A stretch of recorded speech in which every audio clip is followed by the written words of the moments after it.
Welcome to the Siege of Alexandria.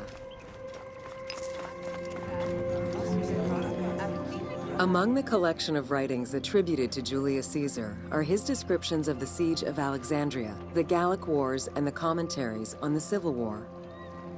These archives contain information on different campaigns, the wars of Alexandria, Africa, and Spain. Each of them recounts Caesar's military activity from 58 BCE to 45 BCE. Though Caesar's documents remain a main source of information, it's important to note that the perspective is limited. It is necessary for other historical documents to be taken into consideration to provide a better understanding of events.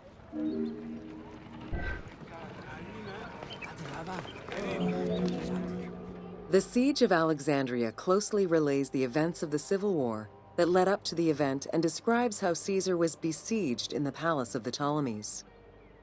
Other ancient authors have left equally valuable and sometimes contradictory information.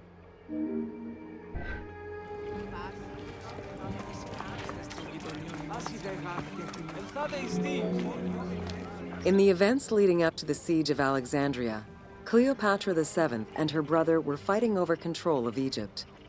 Young King Ptolemy XIII's regent, Pothinus, had firm control over the young pharaoh, and an outmaneuvered Cleopatra soon went into hiding.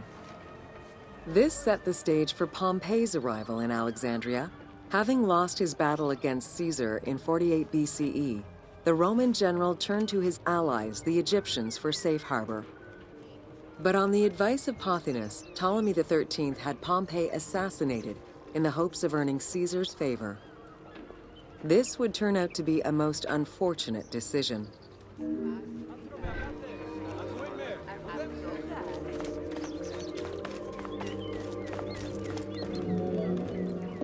Upon his arrival in Alexandria, Caesar was presented with Pompey's head. The sight of a Roman murdered by Egyptians did not sit well with him. Caesar made his displeasure clear, ordering the return of Cleopatra, and for the siblings to resolve their differences and resume their co-rule of Egypt, as per the will of their father. Neither Pothinus nor Ptolemy XIII wished to accede to this demand. While doing his best to aggravate Caesar, Pothinus secretly plotted against the Roman ruler and sent word for Egyptian general Achilles to bring his 20,000 men to fight on his behalf. While Pothinus plotted against Caesar, Cleopatra made a bold move.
There are various descriptions of the encounter between Caesar and Cleopatra.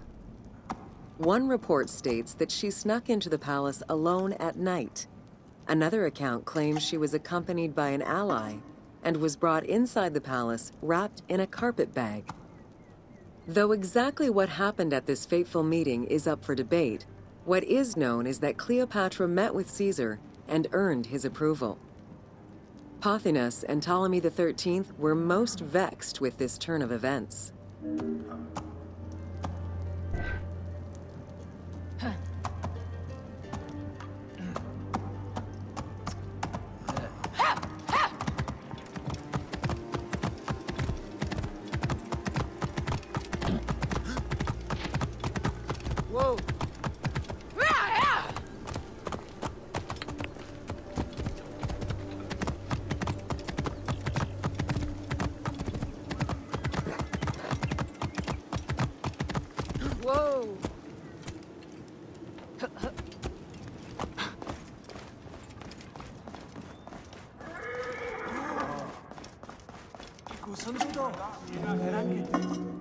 With Cleopatra finally present, Caesar chose to act as mediator between the siblings in the hopes of a peaceful resolution.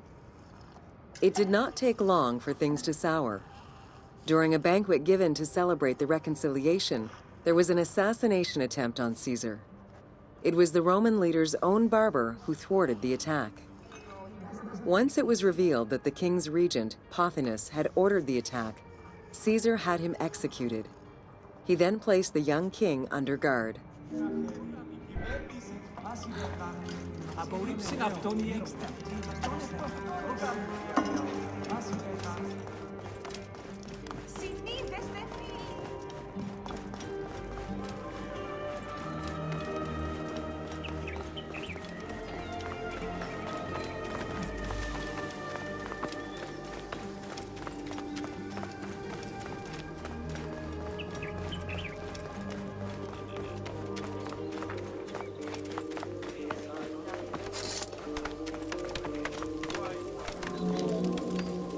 Caught within the palace with roughly 4,000 troops, and with the knowledge that the arrival of enemy forces was imminent, Caesar sent for help from Syria, Rhodes, and Cilicia. He ordered his men to dig a ditch around the palace and build a wall leading to the harbor. This would ensure Caesar's access to the sea. When Egyptian General Achilles arrived in the city with 20,000 men, the battle for Alexandria began.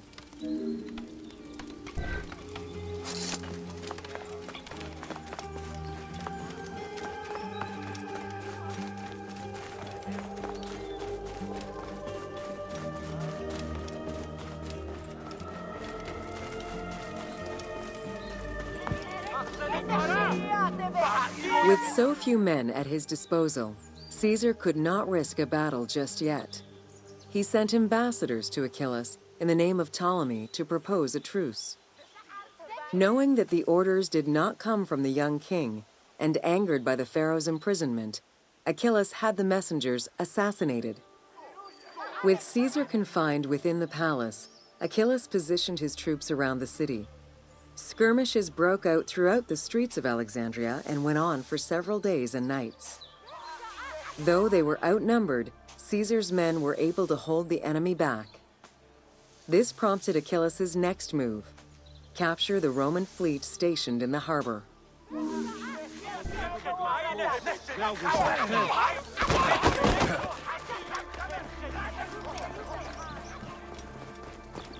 Αμάξα ελάβνης κακίστεως, αμέρισος.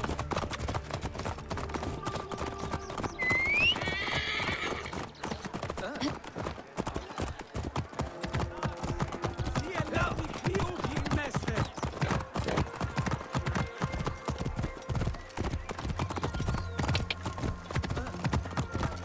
Ιδιώτη.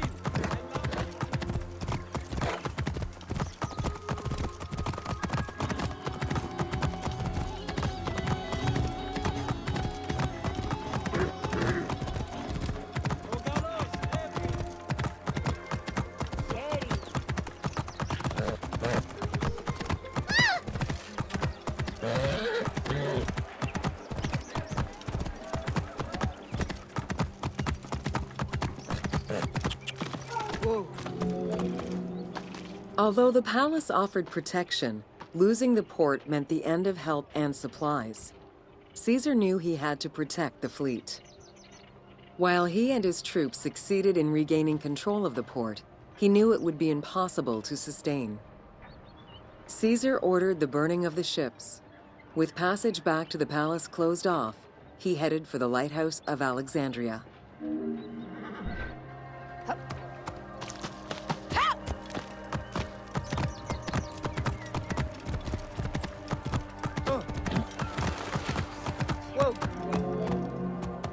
Fighting their way through the Egyptian troops, Caesar and his men eventually reached Pharos Island. There, they took refuge within the lighthouse. With easy access to the open sea, Caesar was able to send messages to his allies requesting reinforcements and more supplies. The island fort also allowed him to control access to the harbor by relying on the chains used by the Egyptians to control ship traffic to and from Alexandria's docks.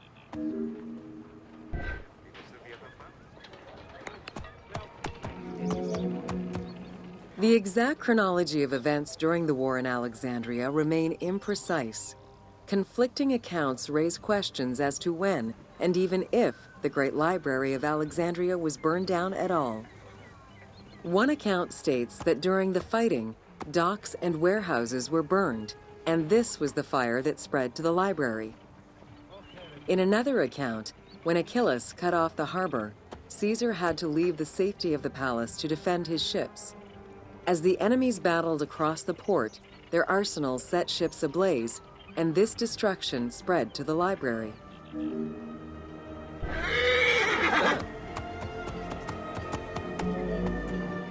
In either case, the Great Library was not completely destroyed. Experts point out that its location was too far from the harbor, and much later texts refer to the Great Library as being intact.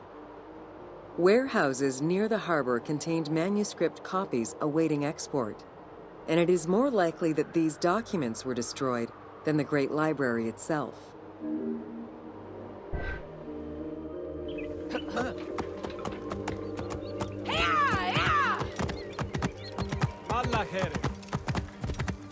Whoa. The destruction of the Great Library may have been due to a number of fires over the ages. Its end was probably closer to the 4th century CE, when the Christian Emperor Theodosius I ordered the closure of all pagan temples. While some documents survived after being moved away, it remains unclear just what knowledge may have been lost.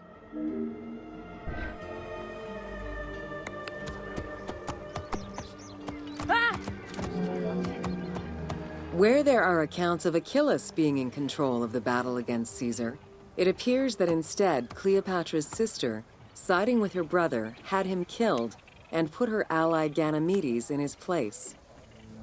Ganymedes proved a valuable tactician for the Egyptian side. It was his idea to cut Caesar's access to the harbor, thus trapping Caesar at the palace.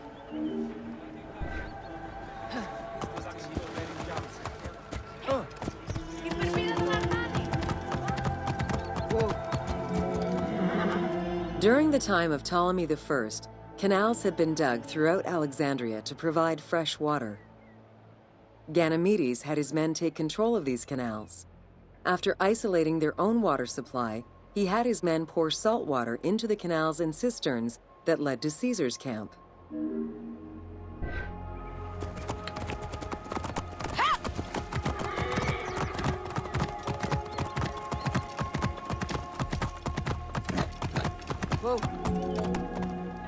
Panic erupted in Caesar's men. They wouldn't last long without fresh water.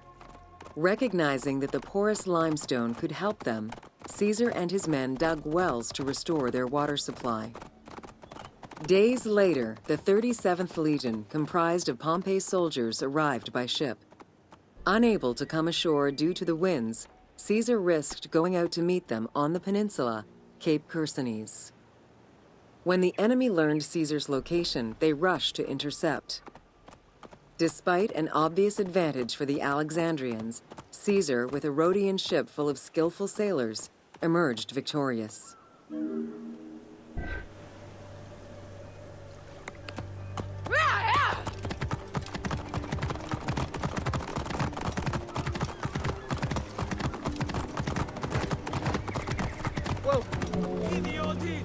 With help from the Allied ships, Caesar's victory enabled him to push the Egyptians back and secure the lighthouse. Gaining control of Pharos Island sent the Alexandrians into the sea and swimming back to the city. However, Caesar's fortification of the island didn't last long. The enemy regrouped and were set to storm the island. Panic-stricken, in spite of Caesar's encouragement, many of his men then fled their posts, either by ship or jumping into the sea.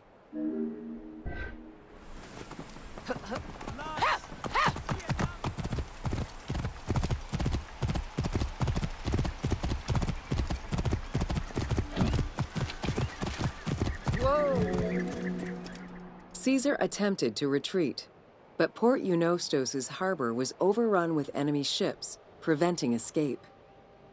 Reportedly, Caesar gathered his papers and leapt overboard in an attempt to swim to an Allied ship farther out. Historian Cassius Dio claimed that Caesar would have drowned if he hadn't been able to remove his purple garment.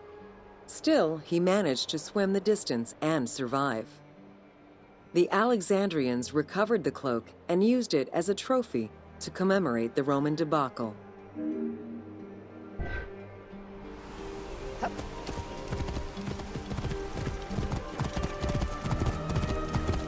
Whoa. Unhappy with Ganymedes and wanting their king restored, the Alexandrians approached Caesar with a compromise. Caesar agreed to release Ptolemy XIII after entreating him to spare the kingdom and remain loyal to Rome. Once freed, however, the king defied the agreement and continued the war.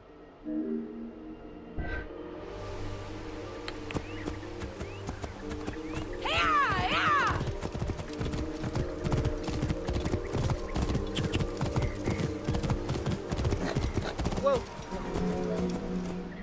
By this time, a faithful ally of Caesar's, Mithridates, arrived in Egypt, clashing with Ptolemy's troops at Pelusium. Outnumbering the enemy, Mithridates secured the region between Pelusium and Alexandria. Ptolemy, warned of Caesar's ally marching on Alexandria, sent his troops to prevent passage over the river.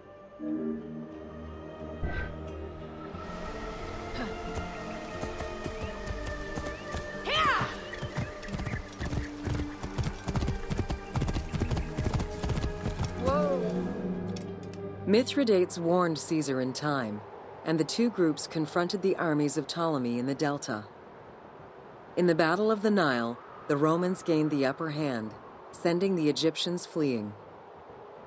In the tumult and panic, King Ptolemy XIII drowned in the Nile.